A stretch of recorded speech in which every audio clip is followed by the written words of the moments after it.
Haley Westonra from the Antipodes, but with an ancestry here in Ireland. Good morning, world, wherever you're viewing in Manhattan or Manitoba, down there in Melbourne. We hope the temperatures are starting to come down for you down there. We send you fond greetings from Newry. Coming shortly to Aisleain McGill, the director of all things artistic within Newry and Mourne Council. We'll bring them some up-to-date news just now. You can imagine it in the office of the Minister and Deputy First Minister. They'll be glowering at, but this has just come in, they'll be glowering at each other across the files. For the Northern Ireland First Minister, Peter Robinson, has launched a scathing attack on Martin McGuinness, saying that Martin had an exaggerated view of his role in the Haas process. Mr. McGuinness talks, according to Robinson, as though he was a dictator and showed a visceral hatred of the Orange Order. Mr. Robinson was responding to Mr. McGuinness's words on BBC Northern Ireland's The View programme. Mr. McGuinness said unionist leaders told him that the Orange Order, the UVF and the PUP were acting as one and the same. The Orange Order said Mr. McGuinness's remarks were entirely without substance and that it takes and stands by its own decisions. Now, we were looking at what the First Minister said, that Mr. McGuinness's comments were unhelpful and irrational, and that he was in political denial.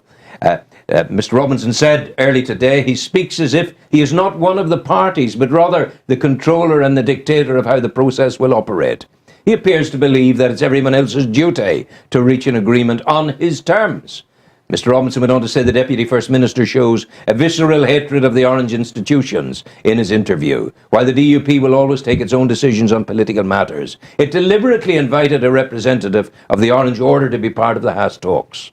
I defy Mr. McGuinness to deny that Mervyn Gibson of the Order, that his contribution was anything other than positive. Mr. Robinson said every party in the talks process had to move forward in order to narrow the differences.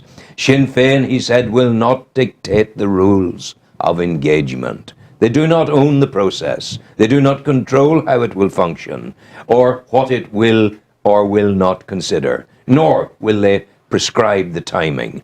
He went on to say the five parties will, by consensus, agree all of those matters, and if they fail to agree, then it will be as much Mr. McGuinness's fault that he couldn't reach agreement with the majority unionist community, as it would be the fault of unionists if they could not reach agreement with the nationalists. Well, that one little sentence there makes a lot of sense. If either one of them blows it, then they bear responsibility for that.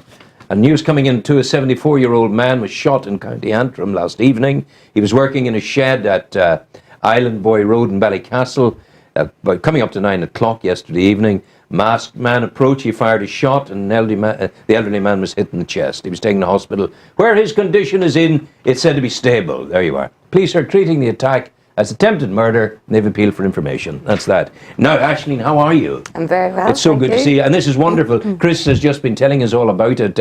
Chris Wilson, the artist, the sculptor who did this. You're very proud of this. I heard you whisper there, it's just lovely. It's a beautiful ornament that will grace our public realm when it's finally installed. Absolutely. In about June of this year. June of this year. Yeah. How is the public consultation going on it? It's okay. I mean, there are three. We had the public consultation last Monday. There was an afternoon and an evening session, and of course all the very passionate maritime people turned up and so on. Oh, yes. They've booked That's the Maritime Association, the Newry Maritime. Yes, they're very good people. Oh, wonderful. Yeah, McGill and his people, they're good. Fantastic. And they're committed to it. Very committed. No, that's impressive. And they're great doers. Yeah. Well, that there wouldn't have happened without them, because you're not, your whole life in the council isn't predicated upon nautical matters. You have a million other things to be doing. But they focused on this and brought it to your attention. That's right. And you said, wow, this is nice. It's wonderful, and they're also keenly involved in the other piece of public art, which will be further down at the quays there, yes. at the Albert. At the Albert Basin, yeah. Yeah. So look, this will be here in 500 years' time. Well, there's something of a bonanza in public art in the Newry and Mourne Absolutely. Area. generally since I've come into post. Yeah, dare I say, we're setting a trend here. We're showing people. Well, this piece won the tender because of its enormous specificity of the brief that was given. We wanted to very much celebrate this idea of Newry being a city of merchants, and that's what the tender went out. Yeah. The tender went out and it said, Newry, city of merchants, gave some background, and this is what the Chris Wilson came back with, and it couldn't have been more perfect, really. I mean, where would you even begin, given that instruction? Where would you even begin to come up with something like this that takes us from the furthest oceans of the world back into the canal, the estuary, back into the warehouses of Newry, and then the canal itself and the river on the other side? It's amazingly imaginative and innovative. The importance of the contribution that can be made by the public. The public consultation sessions have happened, but there are also one-to-one sessions with Chris. Next Tuesday's booked out. He's got people to do that. So that's Wednesday and Friday of next week. Sort of, if you call the Art Centre, you can book a session with Chris to make your contribution. What I'd love you to do is we have a major interview just ahead of you with Chris. There's 20 minutes of it in which he describes the process of coming to it, his approach to it, what he did and how he came up with this and why it's important to him, all the rest of it. You please make sure you get the link to that lifted and put it on your website. Absolutely. Because it'd be very useful. You're letting people get another handle on it. Well, the great thing about this piece is that, apart from, all public art has a consultation process so that when these things are plonked, if you like, in our cityscape, people aren't scratching their heads and going, I wonder what that is or why is that there. It's like all of these public consultations, not everybody responds, but, they have been asked to respond. So that's it, this particular piece is so wonderfully Newry that we were quite astonished when it appeared in front of us. It's some size. I think it's about 2.5 meters tall. Is it? It is. Yeah. And what length have we got? Not quite sure, but it's the linear nature of it means that it's going to need quite a wide piece of pavement in order for people to really engage with it. So the original plans to have it somewhere along, maybe outside the canal court on the other side. Wouldn't it be gorgeous if it were possible to light it at night? There's every opportunity to light it. The public realm. Because you've now got electricity into it. Well, the artist's impressions show it's lit at night, so it will be. And this, even though it's bronze, this blue colouring on it will be very patina, as they call it. It'll be wonderful. But isn't it very important that now the councillors are sitting doing the rates at the present time. There's the reporter had the story of possible cuts, possible cuts, possible cuts, possible cuts. Yeah, that's a reality. But there is an equally strong reality that things like this here, need to keep making progress. Well, that's the view of the Department of Social Development. They are the funders of this piece, although the council... Are they funding it completely? Well, the council are managing it, so there's quite a hefty amount of staff time and expertise. But the shekels are coming from the department. Yeah, so great. It's fantastic. And again, the public art that I've been involved in since joining council, the Elk... The Elk at Warren Point. This beautiful piece, the Navy. The what? The Navy, yes, over at Sugar Island. The forthcoming piece, which we can't really talk about because it's not been in the public domain yet, is the Docker. The Docker, he's going to be down at the Keys. Yeah. Also, the Mourne Heritage Trust and Newry Mourne District Council down Banbridge are involved in the Elk. At Warren Point was part of that scheme. It's now in its third phase, and so we're meeting next week to select another piece for that. So these little treasures are being dotted. I love the way you put it. These little treasures. Well, they are treasures. Little treasures. Absolutely. I don't know why it is better to drive into Warren Point and to see the Elk upon your approach. I don't know why it's better, but it is. It is. It's lovely. And we all felt at the beginning when we saw the Elk. Wow, limited lifespan here in the nasties of the night. No one has touched it. In fact, the Elk has been a staunch supporter of St. Peter's, of Mayo Bridge, of this, that and the other, because the Elk dons the colours of the football club. Well, that's as it should be. It's not supposed to be just this moribund, untouchable thing. I mean, obviously, we don't want people harming it, but they're not intent on that. Now you see people I see this week, there is provisional governmental support for that other wonderful piece of artwork that might come, the Narrowwater Bridge. Well, who knows? Stephen Hamilton said this week, there's qualified support there. He says, I support it. Mm-hmm. But why didn't he say that in November? It might have been better. But anyway, that's all for the future. 2014 beckons, and we have lots of opportunity to bring all kinds of things to fruition. Generally, how is art at the moment, the arts in Newry? Well, I mean, this is a thriving time for the arts from now until about May, because this is the time when the local amateur groups really come into their own. Obviously, we've got Charlie Smith. Packed house, was it Friday night? As we speak, packing houses out as he always does with the panto. Then, of course, we'll have the Fesh coming in. We'll have the Drama Festival. And, you know, it's this start of the year. And then Warren Point, the Warren Point panto, the Warren Point Fesh and so on. So those amateur groups really colonise the Town Hall and Warren Point Town Hall at this time of the year. So, and we'll be waiting to see what the rates gives us as well for next year. I remember an early interview we did, the first interview ever we did. I was castigating council for its approach to arts and praising Armagh for what they were doing. Now you've turned the tables. You're so good. Well, I mean, I suppose you're comparing apples with oranges, really. Armagh have got a state-of-the-art theatre that was funded by the Arts Council at the time when they were committed to do that.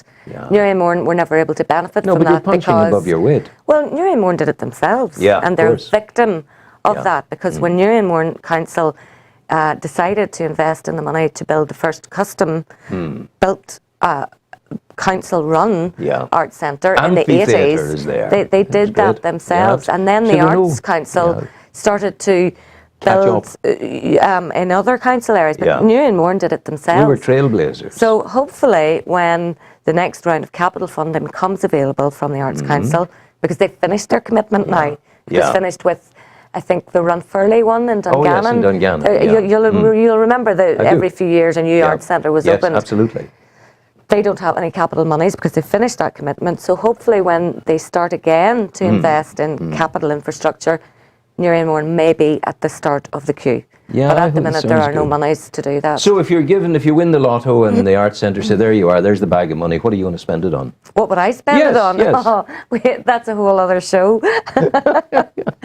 What's the bucket list that you would for art at the moment? Well, I mean, obviously, what would you really love? What would I really love? Well, I mean, the council have already committed to spending some monies on the improvements to the town hall. So it remains to be seen how much is in the budget for this year, because there's so many competing priorities. My wish is just to continue to see the arts thrive in Newry, see more public art. Obviously, with DSD coming on board, there's no DSD. The Department of Social Development who fund these pieces of public art as part of their public realm schemes, environmental improvement and so on. Just to see more touring companies coming to Newry, to continue to see the amateur groups thrive as they do. And Warren Point is having halcyon days again, because huge amount of money dedicated to the park. Yes, isn't that so exciting? For goodness sake, it's almost, what is it, 100,000? 95? It's almost a million. It's almost a million. Yeah, it's 900 odd thousand. 900 odd thousand. Yeah. How would you ever spend 900,000 in the park? Well, there's a lot of conservative. The bandstand needs to be conserved properly. You can't just throw like a paint on that, Rowan. It needs to be done properly. And obviously there'll be some consultation done with types of flower beds and so on that would have graced that area in its heyday. There's obviously great opportunity in Warren Point Park for arts and culture. Of course. And we've seen that this past few years. Obviously Ian Sands and the Blues in the Bay always do something in the park, and that's a fantastic resource. What's coming to my mind? Here's the thing. We have public realm artwork in Newry. We don't have a piece of public realm art in Warren Point. We have the bandstand, But the park in Warren Point would be a magnificent setting for an iconic Warren Point piece of sculptural magnificence like this here. Well, we'll see what happens. We'll see if we can get some money You're for it. beavering away at that. Maybe it'll come. You'll be talking to the Department of Social Development and seeing how it... Well, the thing about the Department of Social Development is, yes, they will fund this in Newry because that's their sort of priority in terms of neighbourhood renewal areas. There aren't any of those in Warren Point, so it's a little more difficult to get funding for that, especially not, to burden the ratepayer. Oh, yeah. With it, it's quite important that we find external sources of funding, which council have done in terms of the general renovation of the park. And that little house, which is beside the Whistledown at the front of the park, looking on the water. Oh, yes. That's a great resource as well, which That's will be the pavilion, incorporated is it? Yeah. into the new scheme, because it's sort of like a hidden gem there, and could be used, and it is intended to be used when the cruise ships come to Warren Point. Wow, yeah, we have the first of them coming in the summer. Exhibiting some old photographs and so on. But then, as part of the scheme in general, it'll be incorporated in there. Won't it be, the thing I worry about, it's not, you can't make omelettes without breaking eggs, but wouldn't it be disastrous if on the visit of our first cruise ship, we were in the middle of tearing up the streets of Warren Point?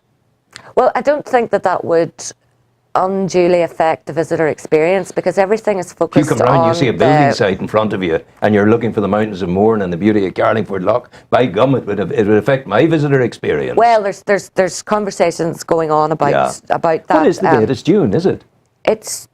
I think it's July. July, yeah. It's July. I think it's and the date the public realm scheme is due to start. Oh, I wouldn't know. I'm not sure. I'm not sure. But I mean, that's one to feed into the system, because we have 500 people coming into the area. We've had a conference already by the Chamber of Trade to teach our shopkeepers how to maximise the money from the footfall.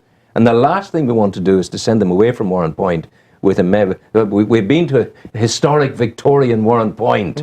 And oh God, we saw fences and we saw stones and we saw excavations. We're not going back there. We want to avoid that. Oh well, now this has been a year and a half, 2 years in the planning. Yeah. There's activities planned. There's arts and cultural experiences. The blacksmiths are going to be there doing a forge. We're going to have a lovely planned walk with detailing the historical links. Excellent. In Warren Point, there'll be activities in the park. There's a lot going on for the visitors. But I beg you to take my point that the other thing would be a disaster if we're in the middle of a building site. Well, what you're doing is wonderful, and I love it, and they will love it as well. And maybe they'll not have all that much time in Warren Point, of course. Well, there won't be all that much time. They're on a 24-hour stopover. That's why we have to really capitalise. Should be okay in those hours that they are there. Okay, you're proud of all that's happening, and rightly so, I tell you. Well done. Well done to Newry and Mourne Council, and well done to the Warren Point segment within that. Great things are occurring. You go well, Aisleain McGill, and thank you for coming in. Thanks. We'll see you soon again. Okay. Bless you. Take care. Music, sir.